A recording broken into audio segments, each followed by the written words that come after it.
Hello everyone, I'm your fave nurse B. Thanks for coming back to my channel. Remember to like, comment, and subscribe, and share my videos with people who will find them helpful. Like, it really helps to grow my channel. If you're interested, go ahead and donate to my PayPal account. You can just give $1 to my account and it really will help me to go back to school to become an RN. Like, trust me, like, it's greatly appreciated. Like, I really appreciate what you all have been doing. If you're interested in these earrings, I'm selling them on my Etsy account. So look in the description box for everything that you want to see. I made these handmade out of burlap.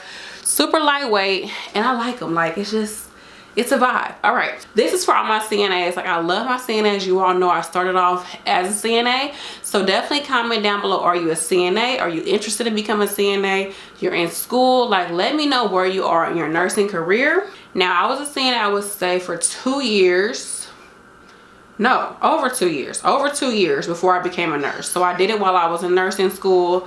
And it was very beneficial to me. Like, the first thing I learned, and I would say to me is the most important, is that I learned compassion. Like, true compassion as a CNA. And I talk about this a lot in my videos because it's the heart of this field, is to be able to connect with somebody, to care for somebody, and to just be there for another human being. That's what I really feel like we're here for.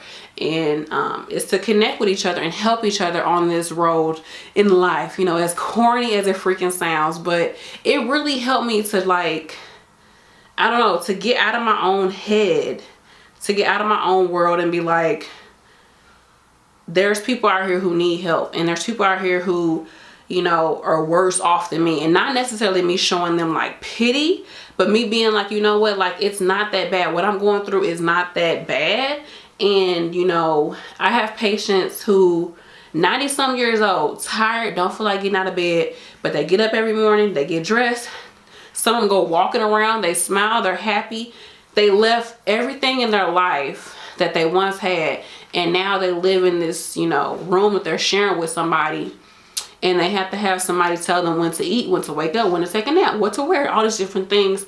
And they still are able to go through life laughing, smiling, and, you know, giving me advice and all these different things. And I'm like, wow, like, this is what life is about. No matter what circumstance you're going through, like, just go through it. Like, be happy, get through it.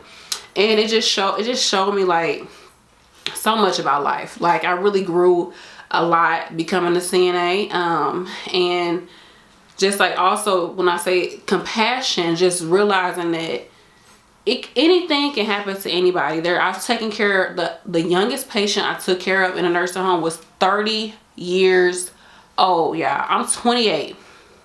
I took care of somebody that was 30 years old, and that is so humbling. It's so humbling because it just shows you that any of us could end up in this situation at any time. Nobody is exempt. I mean, we don't know what our bodies will do. We don't know what's going to happen when we go out there and start driving our car, or when we go to work. We don't understand, you know, what forces are out there that could harm us and lead us to a situation where somebody is taking care of us. So it just humbles you, and it just helps you to, like, really be like, okay, like, let me do my best for this patient. I didn't talk about it here on this platform, but I took care of and this is just as a nurse, so I'm just all over the place, but I took care of somebody who I freaking used to work with, y'all. I didn't even recognize her, and it wasn't at my current job. I was doing agency work, and I saw this patient, and I'm like, okay, something about her looks so familiar. And I look up and I saw a picture, and I was like, oh my goodness, we used to work together. And I asked her, and I was like, did you work here? Da, da, da. Like, I'm Brandy, we used to work together. And she just started crying, y'all. And I was like, oh my gosh, like, it just really showed me that anything can happen in life. We have to humble ourselves, and we have to, you know, focus on relationships that we have with people, focus on growing into who we really need to be, so that we can help each other, and that we can, you know, prosper in this world. And it's not just about money, it's not just about being successful, but it's really about having that one-on-one connection with somebody. And it's just so human. Like, being in healthcare, it just makes you so human if you allow it to. Some people, they're just so full of themselves, and they hate the job, they're over it, I'm done with it, I don't want to be here. And it's just like, why are you here, girl? go home, bruh. Like, just do, like, bye. But yeah, I didn't went off on a tangent, but it helps to humble you, and it gives you a lot of compassion, y'all, because people are out here, you know, really going through something. You see patients who they have kids, their kids never come to see them. Of course, you don't know what happened. You don't know what type of mother that person was, but still, you just like, dang, like, I got to do a little bit more for this patient because nobody comes to see them. Nobody is coming to see if they're clean or they dry or they dress. Like, let me do what I have to do for my patient because nobody else is going to do it unless I do it. You know what I'm saying? Because nobody's going to be here to make sure that we're doing it. So let me just make sure I do my job. But it definitely teaches you compassion and humility. The next thing it taught me, yo, and it really taught me this, was patience. Oh my gosh. Like, me working with elderly patients, like, you gotta be super patient, y'all, because they have certain particular ways they like to do things in certain different orders in certain ways, and they do not want you rushing them, okay? I'm telling you, it's kind of like you, like, if you know that there's a certain way you like to eat or like to do your makeup or like to dress or like to do your morning routine, and then somebody come in and be like, okay, come on, let's just get it done, like, you're gonna be like, no. So it just teaches you to kind of just sit back, give yourself some time to take care of that patient, focus on that one patient. That's the most important patient of the day, is the one that you're focusing on right then and there, and just be like, okay, just let them do what they're gonna do. Now, granted, time management, I'm gonna have a video about that, but you gotta manage your time. You can't sit there with Betty every morning for 30 freaking minutes. Like, you gotta find a way to get in and get out and kind of be like, okay, brush your teeth, I'll be right back. Like, you gotta kind of finesse some things, but it teaches you patience because you just can't come in bulldozing over people and try to tell them what to do. I mean, they're still people. Even though they're older, even though they might need help with this or that, even if you think they have memory issues, whatever the case may be, it's still a human being. You can't just boss them around. Like, it's not gonna work. They're gonna be completely like resistant to you, and it's gonna be a horrible freaking work experience. So it taught me to just be patient and chill and relax and just focus on that one patient. Like, I learned that, like I told you all, the most important patient is the one that you're with. So focus on them, like, and just do what you gotta do. Now, there's certain ways you're like, okay, ma'am, like, okay, let's do da-da-da-da. You can kind of toss to them and try to find ways to make it quicker, but, you know, they're older. They might not move as fast or think as fast or do things the way that you want it to be done. So you gotta learn to be flexible and to be patient. And this leads to number 3, is flexibility. Working in healthcare in general will teach you this. You might come into work thinking you're working on this floor, you got to work on that floor. Never worked that floor before. You don't know anybody over there. But hey, you're a CNA, so you know what to do, right? You don't know the patients, but you'll figure it out. It teaches you flexibility because you might think, okay, I got 6 aides today, we're going to be good. Boom, next thing you know, such and such called off. And this floor only got 3 aides. So we're pulling from you. So now you went from having 6 aides, and you might have only had 8 patients a piece. Now you're down to 4 aides. And you got about 14 patients a piece. And you're like, how the heck am I gonna get through this day? But you gotta be flexible. It's healthcare. Like, it sucks. It really does. And it's kind of like, oh yeah, you're working twice as hard for the same pay, and you're expected to do the exact same amount of work. The exact speed of work with twice as much work. But hey, you can do it. You gotta be flexible, and you can't be like too stuck in your ways, because it's gonna always change. Your patient load is gonna change.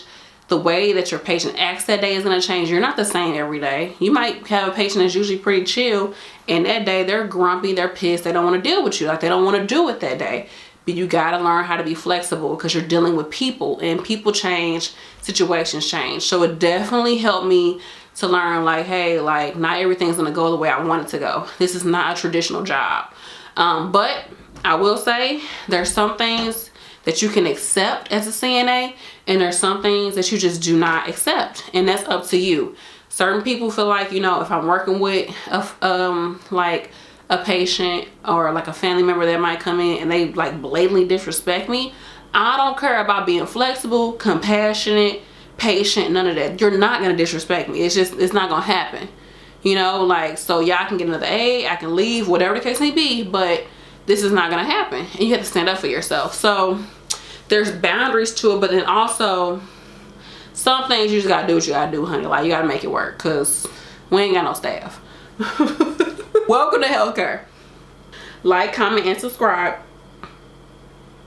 Okay, so the fourth thing that I learned is that I learned how to better my observational skills as an aide. Now, I was a pretty observant person to begin with, but when you become an aide and you start working in healthcare, you start to see that there's certain things you need to look out for when it comes to your patients. Okay, is my patient acting a little bit more weird? Are they acting a little bit more tired? Is it harder to transfer them? Are they not eating as much? What's up with her skin? When I was here yesterday, this was not on her skin. You know, those little things that you start to learn and look for, because you understand that those are the things that could take your patient from being alive to not being alive. And you looking for those certain things so that you can tell your nurse, and your nurse can hopefully do something about it. Nurse B will, but your nurse can hopefully do something about it, and you can get your patient in a better situation. Because it's been so many times aides have come to me about something, and I was like, there's no there's no way I would have known this had this aide not come to me, and come to find out this person has had a stroke, or the person has had, you know, an infection, or they, you know, they're starting to get UTI, or they're starting to get a pressure ulcer, things like that. Like, yeah, when you got a good CNA, when you have a good CNA, like, it makes the biggest difference. Just as a side note, like, I appreciate all my good CNAs out there who really do their work, who really care, who really are compassionate, professional, and they like to just come in and get things done. I appreciate y'all. But you start to learn that if you want to learn it, you know, you might see something on somebody and be like, okay, you know, this person got a hole in their butt. You change them. There's no treatment on them. Instead of you going to the nurse saying, hey nurse, ain't no treatment on this person, but like, and it's open. Or you gonna put the treatment on? You just slap that diaper back on them, get them back up, and keep it pushing, because you ain't got time for it. Like, no. I'm gonna need for you to tell the nurse so she can put a dressing on it, or he can put a dressing on it. Like, yeah, I'm just all over the place in this video. But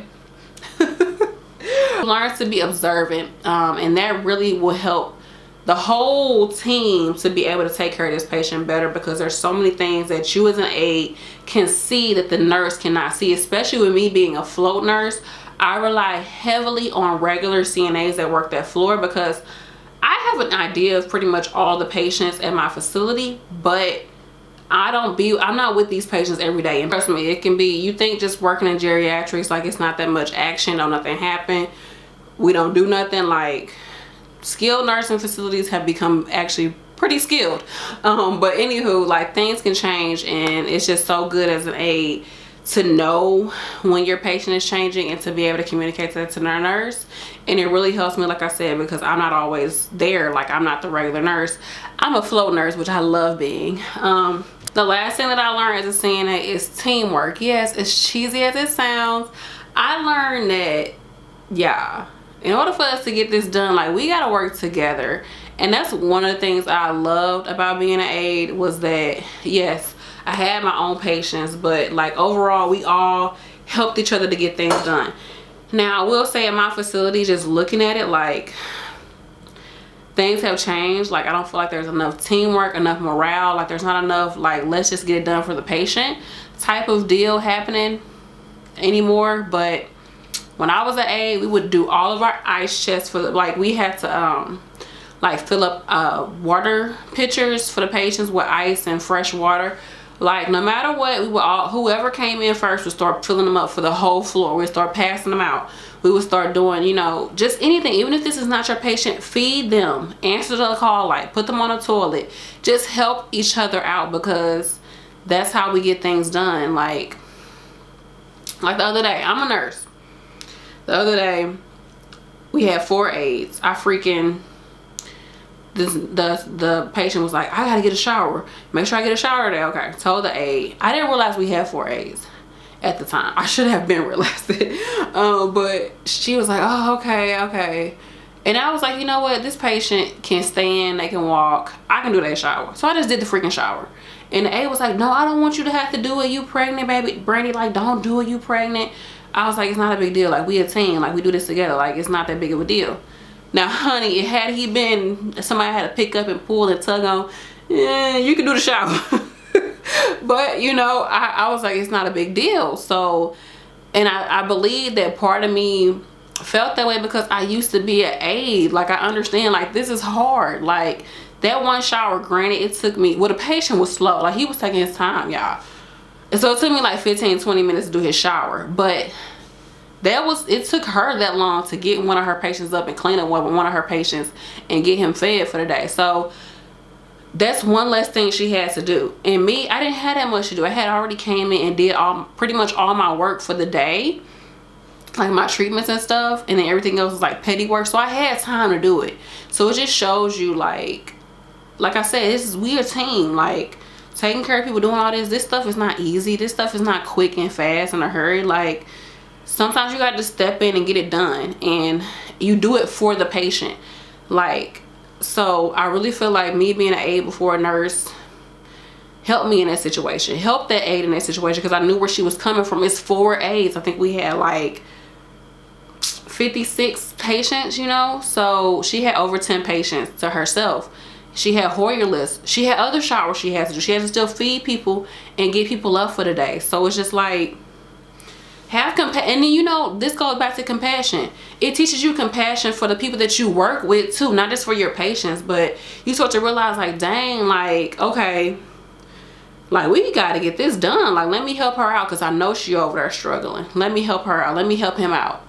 You know, it just helps you to just be an overall better person, in my opinion. My lighting is getting a little off, but it does help you.